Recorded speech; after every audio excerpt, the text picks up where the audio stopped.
Welcome my dear students. I am Dev sir.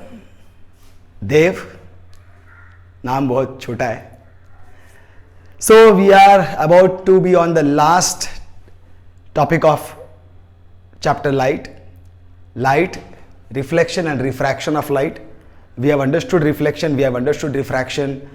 Then the most important parts of the chapters basically are the ray diagrams and the problems. Of course, but to understand the ray diagrams, first we have to understand the position of the images with respect to the position of the objects, whether it is a mirror or it is a lens. We have to be very, very strong with this topic of what are the position of the images with respect to the position of the objects, whether it is a lens or the mirror.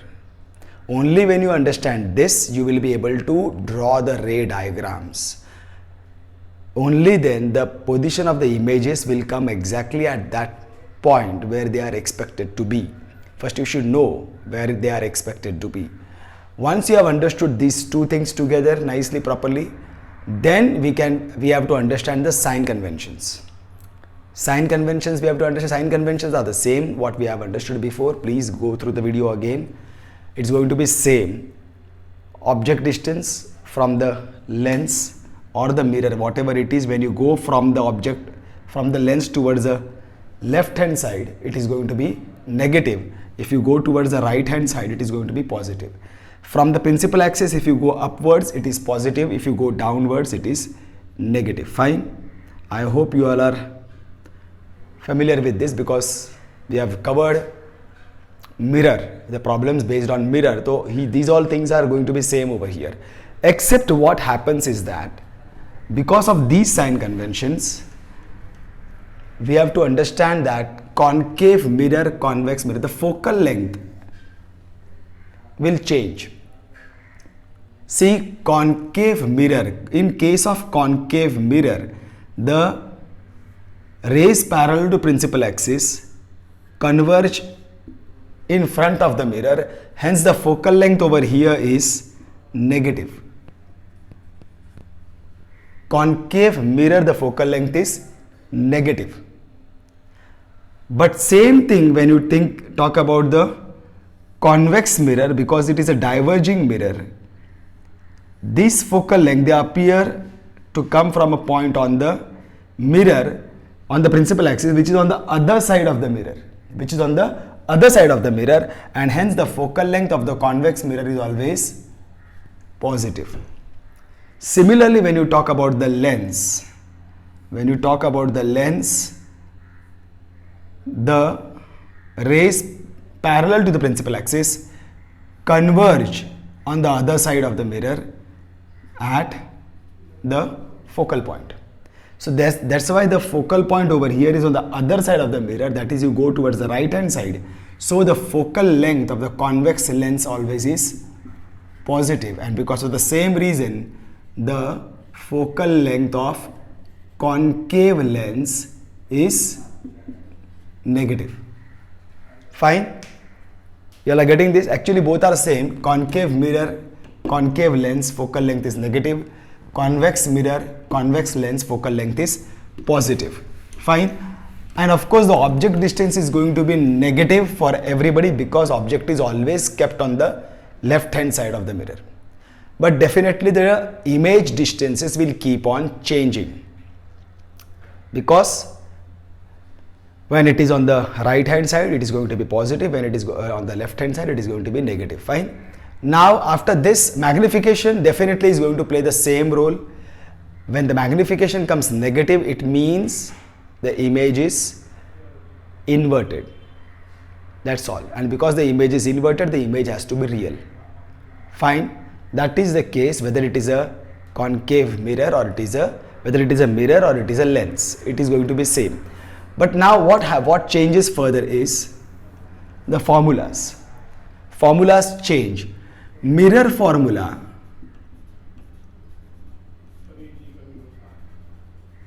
what was the mirror formula is 1 upon V plus 1 upon U is equal to 1 upon F. This was the mirror formula. And same thing when it happens, of course, then we'll cover other formulas also. Magnification was actually H2 upon H1, which was also equal to minus V upon U. When it went to the mirror formula, it was minus V upon U. Same thing when it comes to lens formula, the things change. What it is going to be, 1 upon V minus 1 upon U is equal to 1 upon F. Fine. And magnification when it comes to H2 upon H1, and it is equal to V upon U. There is no negative. Here it is minus V upon U. Here it is plus V upon U. Let me confirm once. It is definitely the same, but still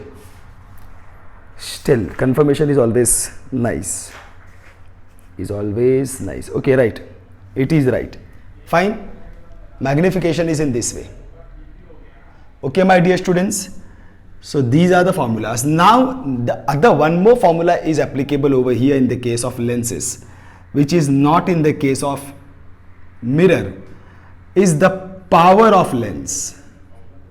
First of all, it's very easy to understand. Of course, one more is there, refractive index also is there, which we have understood. So first we'll cover the refractive index. Refractive index, we have known, refractive index of second medium with respect to the first medium is always equal to the velocity of light in the first medium upon velocity of light in the second medium. Fine. This is the formula for refractive index. Refractive index of second medium with respect to the first medium is equal to velocity of light in the first medium upon velocity of the light in the second medium. Fine. And remember, the velocity of light always decreases in the optically denser medium. Fine. When it goes into the optically denser medium, the velocity of light decreases. If it enters into optically rarer medium, means from the optically denser medium, it enters into optically rarer medium, then the velocity of light increases. Okay, so that you have to understand very nicely. And then comes the another topic that is called as power of lens. So of course, if you understand the meaning itself, will tell you power of lens means by what degree the rays that is incident on the lens, by what degree the lens will be bent. That is called as the power of that lens. Okay, either they will converge or they will diverge. By what degree, by what quantity, by what amount, by what measurement are they going to be converged or they going to be diverged. So that is called as the power of the degree of convergence. The degree of convergence or divergence of a light achieved by a lens is expressed in terms of its power. Fine. The degree by which the rays of light incident on the lens, the degree by which they converge or they diverge, that is called as the power of that lens. It is expressed in the terms of power of that lens, and it is basically power is equal to 1 upon F. And remember, power is always measured in diopters, capital D, diopter. Fine. Power is always measured in diopter, but in that time focal length has to be in meters only. This you have to be very careful. If focal length is given in centimeters, you will have to convert it into meter, and then only what answer you are getting, that will be the power of the lens. Okay. One more topic is there with concern to the power of lens. Supposing there are more than one lenses. They keep in contact with the lenses, lens 1, lens 2, lens 3, lens 4. Like this, they keep in contact with the lenses. The power of first lens is P1, the power of second lens is P2, power of third lens is P3, power of fourth lens is P4. Then what will be the total power of the lens? You have to simply add. Actually, power of lens, the power of the combination, not the lens, the power of the combination will be equal to P1 plus P2 plus P3 plus P4. how many ever they are. Power is always, to get the power of the combination, we have to add all the powers. When we add all the powers, we get the power of that combination of the lens. This is usually done in the case of microscope or telescope, such type of devices. Okay, fine my dear students, I think with this we cover all the formulas. I don't think I have left any formulas. Only one thing is more. One thing I have to explain. See here. Power. See, because power is 1 upon F. Power is 1 upon F. Power of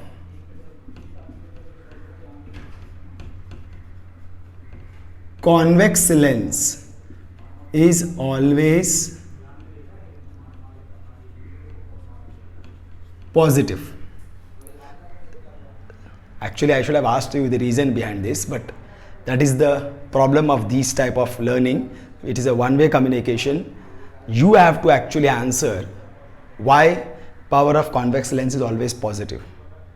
Of course, because power is equal to 1 upon F. Focal length. Focal length of convex lens is always positive. So definitely the power of convex lens will always be positive, and vice versa, power of concave lens will be always negative. So power of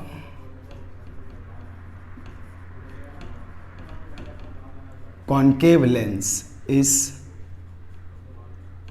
always negative. Fine. This topic is again very important. The reason behind this is that most of the times they ask this type of question, that the power of lens is minus 2.5 diopters.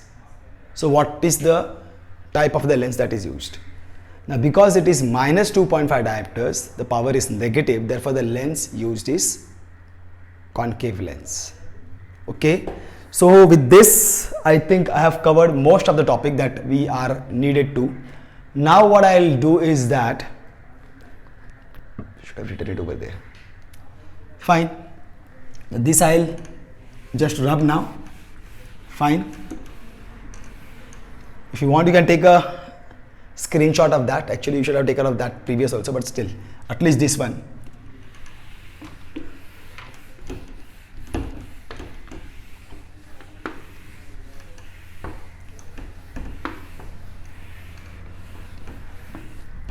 Why? Because I am going to teach some solved examples which are based on mirror.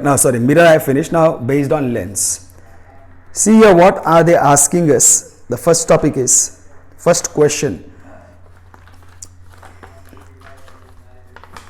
An object 5 centimeter in length. An object 5 centimeter in length. Length means of course height, is held 25 centimeter away from the converging lens. Is held 25 centimeter away from converging lens. Fine.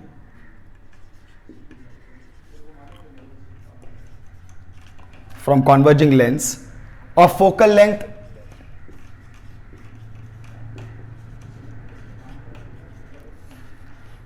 (10 centimeter). Draw the ray diagram and find the position. Find, of course, everything. Position, size, nature and everything, and of course you also have to draw the ray diagram. Drawing ray diagram and everything, you will be able to do this, but still. Now coming to this, why I have not written all the questions together, because basically the presentation ka problem ho jata hai. Now let us see over here. An object is 5 centimeter in length, height, is held 25 centimeter away from the converging lens of focal length 10 centimeter. So definitely now you should be able to visualize what is going to happen. First of all, my dear students, focal length is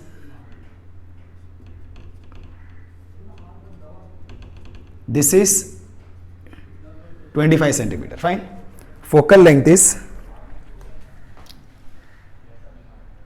25 centimeter from the converging of focal length 10 centimeter. Sorry, a focal length 10 centimeter and it is held 25 centimeters away. So where it will be? Between optical center F1, F1 to F1 or beyond to F1. So definitely see, my dear students, this is F2 is 10 centimeter. So this also will be 10 and this will be 20. So your object is going to be anywhere beyond 2F1. So basically if it is beyond 2F1, so your image is going to be anywhere beyond 2F2. No, sorry, it is going to be between F2 and 2F2. Are you getting? So it is going to be anywhere 10, 20, within the range of 20 centimeter. It is going to be anywhere within the range of 10 to 20 centimeter. Image distance anywhere between 10 to 20 centimeter should be your answer. Fine. This is what you should understand, my dear students. And of course the height of the image is going to be, the height of the image is going to be less than, height of the image H2 is going to be less than 5 centimeter. Fine. Of course, and magnification is going to be negative because it is minus and it is going to be diminished, so less than 1 and negative. These all things you should be able to visualize before you start solving the question. So now if I start solving the question, okay my dear students, let's see what happens now. Drawing the ray diagram, you will furnish that. So here what I get first, see object distance u, because it is an object distance, they have given object height held 25 centimeter minus 25. Fine. U is equal to, let me make it slightly bigger because minus 25. Fine. So that is U. Focal length, because it is convex lens, the focal length is going to be positive, so it is 10 centimeter. Fine. And height of the object H1 or H1 or H and H dash, whatever it is, you take it anyway, 5 centimeter. This is the case. So now what you will use? By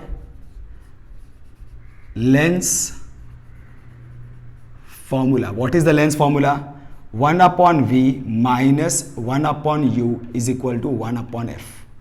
Fine. What you are going to find? 1 upon V we are going to find. So I can shift minus 1 upon U on the other side. I will get 1 upon V is equal to 1 upon F plus 1 upon U. So I will get 1 upon V is equal to, what is 1 upon F is 1 upon 10 plus U is minus 1 minus 25. So this will be this. So 1 upon V is equal to 1 upon 10 minus 1 upon 25. So now what do I get? Actually you can do it in any way. So here I get 25 minus 10 upon 250. Fine. I cross multiply and then I multiply them also.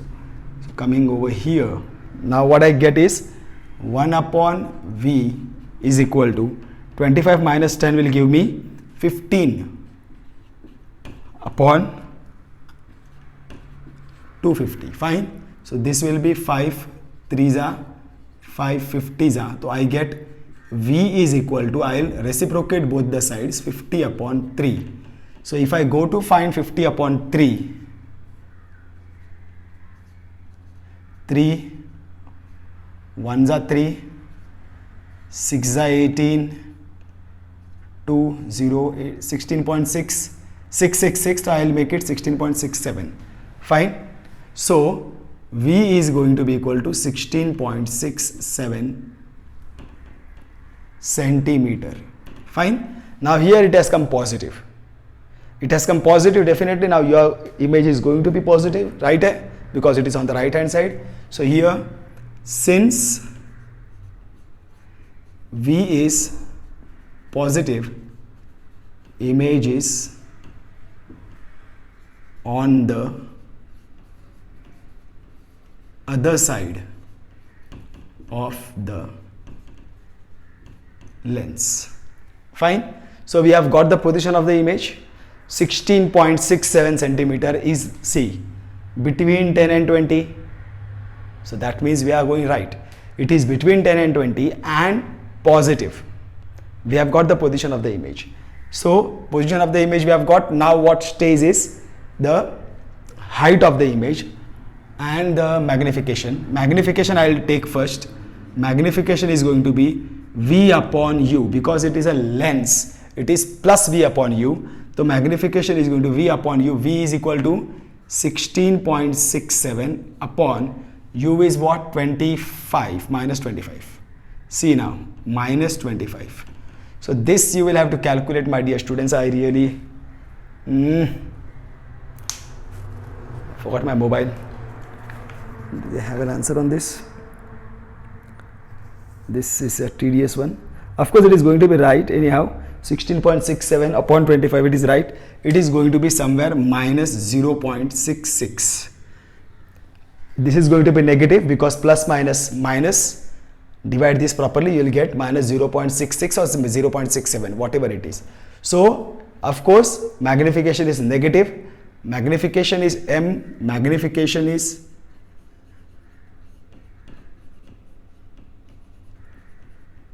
negative. This indicates image is inverted. Fine. And hence real, because inverted image hai, so it has to be real. Fine. So magnification has come. You have got magnification. Now because of magnification, now you have got position, nature, real and inverted. Now because of magnification you will get the size. Magnification is equal to H2 upon H1. Magnification you have got is minus 0.66. Minus 0.66 is equal to H2 you have to find upon H1 is basically 5. So your H2 is going to be equal to minus 0.66 or 67 into 5. So H2 is going to be 5 6 are 30, 5 6 are 30, 31 32 33. Fine. And then 2 decimal places. So H2 is going to be equal to minus 3.3 centimeter. Fine. Now here, not centimeter, negative sign again indicates image is inverted. Nothing more than that. And of height equal to 3.3 centimeter. Fine, my dear students. So you have got everything. See here, height is less than 5 centimeter. Everything pakka on the mark. In the end you have to write everything, my dear students. You have to write everything. So therefore position of image is what? Position we have got. Where is the position? Here, 16.67 centimeter on the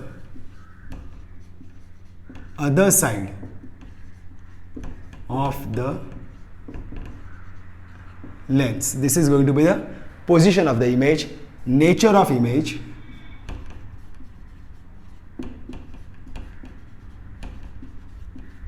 is real and inverted. Size of image is equal to how much? 3.3 centimeter. This is basically diminished. Fine, my dear students. I hope you all have understood this properly. Yes, it is all the way right. Fine, and of course now you will have to draw the ray diagram, and to draw the ray diagram you will have to take it in this way only. You will have to draw the ray diagram where the object is beyond to F1, and you have to draw this. Now here I am seeing some students, you can't keep this object anywhere, you want it to be beyond to F1, and some students are actually drawing the ray diagram, the object they are keeping like this. You can't keep the object flying. No, you decide what is going to be the height of the object, and then you have to make it stand over here. At the same time, you are taking the parallel incident ray from anywhere. You can't take it like this away. When the object is on the principal axis, your ray has to come from the head of this, touching the head of this. Of course, draw the arrowhead of that. This arrowhead is very, very important. This shows how the object is erect or it is inverted. Of course, and then you, if you want, you can have this A, B. It is definitely a nice idea of labeling A, B. No harm, definitely nice. But draw precisely. Now, when you, I don't know whether I'll get a right one. When you draw the other one, and then the other ray is going to go through the optical center we are drawing straight, right? If it is going to the optical center like this, then wherever the two refracted rays intersect, there the image is going to be formed, and again you have to show the arrowhead of that image. That is important, and more than that important is, supposing now A, the image of A is A dash. See, there is a meaning. If it is P, the image of point P is P dash. If it is Q, then the image of point Q is Q dash. This dash means it is the image of what? Q. Where is Q? Here. So basically, when now you are going to draw or label image of A is still over here, so this will be A dash, and image of B, which is the head of the object, is now gone over there, inverted, so that will be B dash. You have to be careful when you are labeling. See, these are the diagrams of science. Diagrams of science, you definitely have to draw them precisely, not artistically. How much they are beautiful artistically, for that nobody is going to give you a marks. They should speak, and how do the diagrams of physics speak depends on your labeling. It depends on your labeling. If you label, they will speak, and if you label them right, then they will speak right. Okay, so you have to develop that skill, and with these things they come only with knowledge. If you have proper understanding of what you are drawing and why you are drawing, whatever you are labeling, why you are labeling, what message you have to give through your labeling, only then you will be able to make perfect labeling. Otherwise, it's not possible. Okay, and that's what the examiner wants. Forget about the examiner right now. Gain knowledge. Gain knowledge. And knowledge is what? This, how you are going to label. You should know the meaning of everything that you are labeling. Gain this knowledge. In the longer run, this knowledge is going to be with you. Okay, so this is how we have done the first problem. I hope you all have understood this. You can take a screenshot of this problem. Fine, pause the video, take a screenshot. Fine. Now I go to the next question.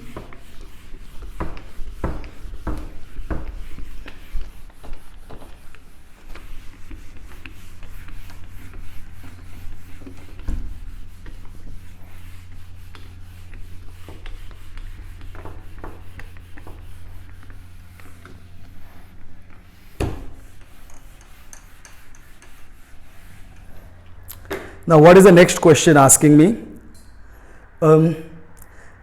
It is based on the refractive index, sorry.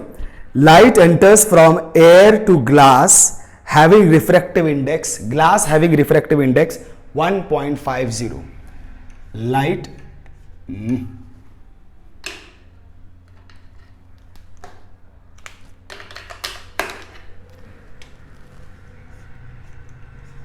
light enters from air to glass having refractive index 1.50. Refractive index of glass is 1.50. What is the speed of light in the glass? What is the speed of light in the glass? Anything else? The speed of light is given in air. Speed of light in air, or sometimes they write it in vacuum. They both mean the same. 3 into 10 to the power of 8 meter per second. Fine. So here definitely what they are asking you to deal with is refractive index of glass with respect to air. So for they have given you refractive index of glass. This G for glass is equal to 1.50. Now refractive index of glass with respect to air will be equal to velocity of light in air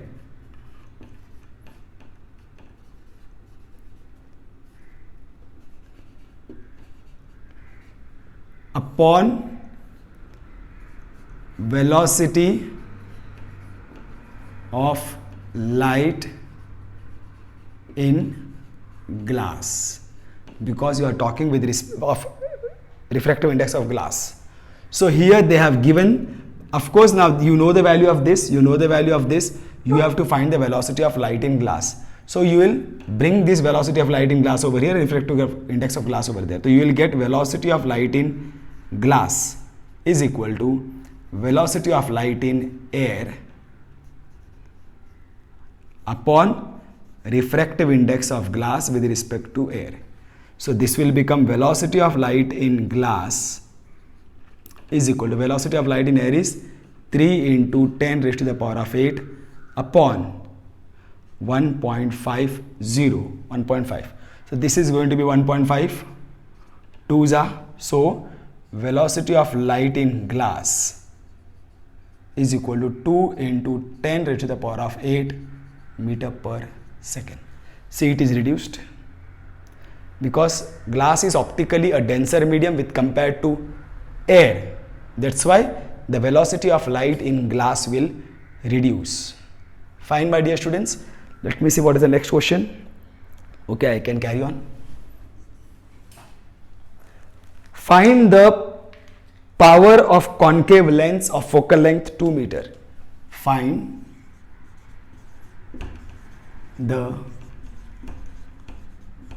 power of concave lens of focal length 2 meter. Fine. Anything else? No. Power of concave lens, or because it is a concave lens, now F is equal to what? F is equal to minus 2, since focal length of concave lens is negative. Fine. So now you know, and this is 2 meter, so no problem. So you will get power is equal to 1 upon F. So power is equal to 1 upon what? Minus 2. So this will be power is equal to minus 0.5 diopters. Fine. It is right, negative, because it is a concave lens. Fine. That's all. Now what is the next? Find the focal length of the lens of power minus 2 diopter. This you will be able to understand now. Sorry, sometimes I really, my tongue stammers. Find the focal length of lens of power minus 2 diopter. Find the focal length of lens of power minus 2.0 diopters. 2.0 diopters. And then they are asking you what type of lens is this. Of course, means whether it is a concave lens or convex lens. Fine. So here what we do is that again, no problem. Directly we will do power is equal to minus 2.0 diopter. So here itself you can tell since power is negative, it is a concave lens. You can tell over here, or you can tell power is equal to 1 upon f. So f is equal to 1 upon p, because I am going to find f. So f is equal to 1 upon minus 2. So f is equal to minus 0.5 meters. This is going to be the focal length. Now you tell, since f is negative, actually we should have written directly negative sign, we should have written this directly, indicates the lens used is a concave lens of focal length 0.5 meter. Okay, my dear students, I hope you all are getting this. Now, anything else?